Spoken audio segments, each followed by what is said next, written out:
अभी तो हम बचपन से सुनते आ रहे हैं इस मुल्क में नौजवान इंकलाब लाएंगे, इंकलाब आएगा, नहीं आएगा, लेकिन बांग्लादेश के नौजवानों ने इंकलाब ला के साबित कर दिया, जिनको लाना होता वो ले आते। एक तो क्या हमारी जो बातें, हमारे नौजवानों की ज़हनी सतह भी उस नहज पर नहीं पहुंची कि वो इंकलाब के लिए तैयार हो सके, और दूसरा ये जो बांग्लादेश के नौजवान जो इंकलाब लेकर आए।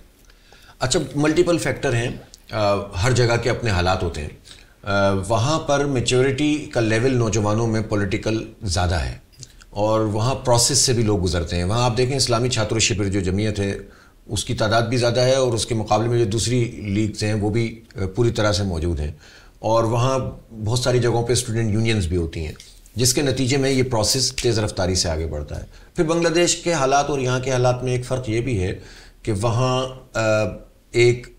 समझ लें ज़ुबान एक है तकरीबन, वहाँ मसलक परस्ती नहीं है, वहाँ फ्यूडल लॉर्ड्स नहीं है, तो वो एक यूनिट के तौर पर, एक इकाई के तौर पर पूरा एक मुल्क मौजूद है।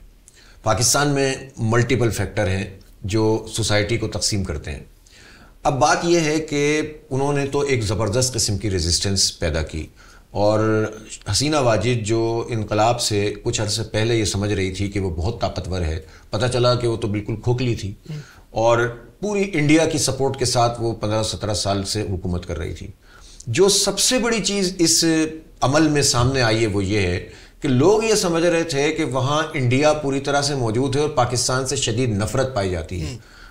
बिल्कुल वाइस वर्सा, 100% इसके मुखालिफ बात है। वहाँ पाकिस्तान के साथ इस वक्त बातचीत करने, पाकिस्तान से तिजारत करने, पाकिस्तान से तबादला, अपने जो वफूद का तबादला करने, बल्कि पाकिस्तान से दिफाई समझौता करने की जितनी राय मौजूद है वो हैरानकुन है। इस वक्त वहाँ के अवाम पाकिस्तान के साथ बातचीत करना चाहते हैं, ताल्लुकात बेहतर बनाना चाहते हैं, और इंडिया को किसी सूरत में भी कबूल करने के लिए तैयार नहीं है। यह है असल में रेवोल्यूशन। इनकलाब का तो अमल अभी ज़ाहिर मुकम्मल नहीं हुआ, एक फेज़ हुआ है, लेकिन जो असल में इनकलाब है वो ये है कि लोग एंटी इंडिया हैं वहाँ पर, जिसको दबा के रखा गया। तो पाकिस्तान में भी ऐसे बहुत सारे लोग मौजूद थे जो बांग्लादेश की पिक्चर बहुत गलत तरीके से पेश कर रहे थे, और वो अपने किसी मकासद के खातिर वहाँ इंडिया को एक तरह से सपोर्ट फराम कर रहे थे और अवामी लीग को सपोर्ट फराम कर रहे थे।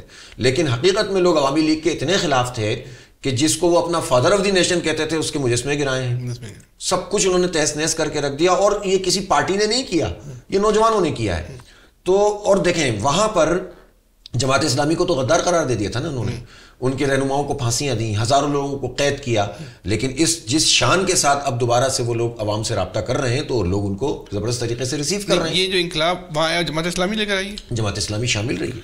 अच्छा, लेकिन जमात इस्लामी ने इसमें कमाल हिकमत के साथ नौजवानों को अहमियत दी है और उनको आगे रखा है, उन्हीं की लीडरशिप को सामने रखते हुए जो है वो जो लीडरशिप थी वहाँ की, उसका ताल्लुक इस्लामी जमीयत तलबा वो भी थे, उसमें उनके लोग भी मौजूद थे और पूरी तरह से मौजूद थे, लेकिन उन्होंने क्रेडिट लेने की कोशिश नहीं की, बल्कि उन्होंने हालात को समझा और तदब्बुर का मुजाहरा करते हुए उन्हीं लोगों को सामने रखा कि जो इसको पूरी तरह से लीड कर रहे थे। उन लोगों से आपका राब्ता है?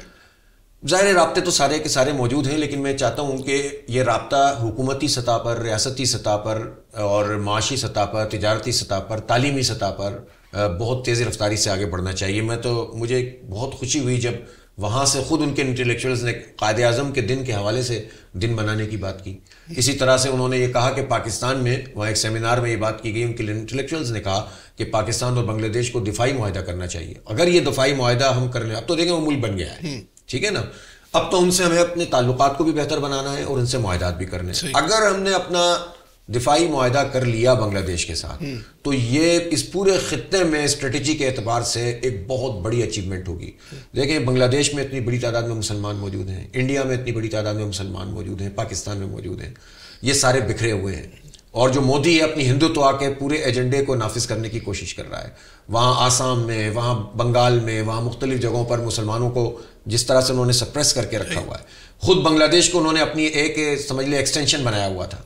अब जो बांग्लादेश इनके हाथ से निकला है तो इंडिया की तो समझ में नहीं आ रहा कि वो क्या करे, और ये पाकिस्तान के लिए एक बहुत बड़ी अपॉर्चुनिटी है।